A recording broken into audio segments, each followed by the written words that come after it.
ঘুমন্ত অবস্থায় বিষধর সাপের কামড়ে গুরুতর অসুস্থ হয়ে মৃত্যু হলো এক গৃহবধূর। ঘটনাটি ঘটেছে মালদার হবিবপুর থানার বেগুনবাড়ি এলাকায়। জানা গিয়েছে মৃত ওই গৃহবধূর নাম শম্পা সিংহ পাল। বুধবার রাতে বিছানায় এক বিষধর সাপ দংশন করে তাকে।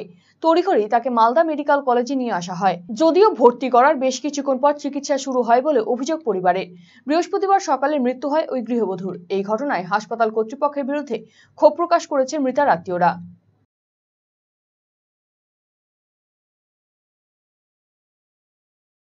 ঘটনা ঘটেছিল, আমি বাড়িতে শুয়েছিলাম, হঠাৎ একটি সাপ বেরোয়। সাপটাকে দেখতে পেলাম কিন্তু কামড়ানোর দাগ পাইনি।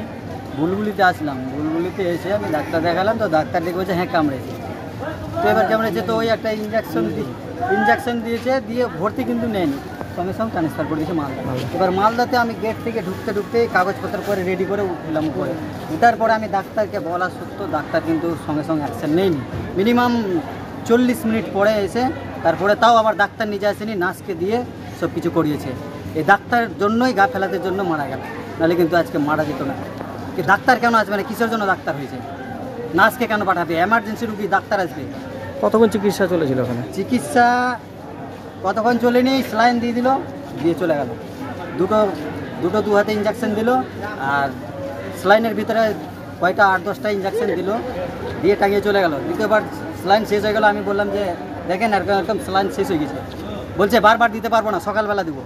ডাক্তারের গা ফেলাতে জন্য আজকে আমার স্ত্রী মারা, কালকে অন্য জনের স্ত্রী মারা যাবে। এই জিনিসটা সংশোধন করতে হবে।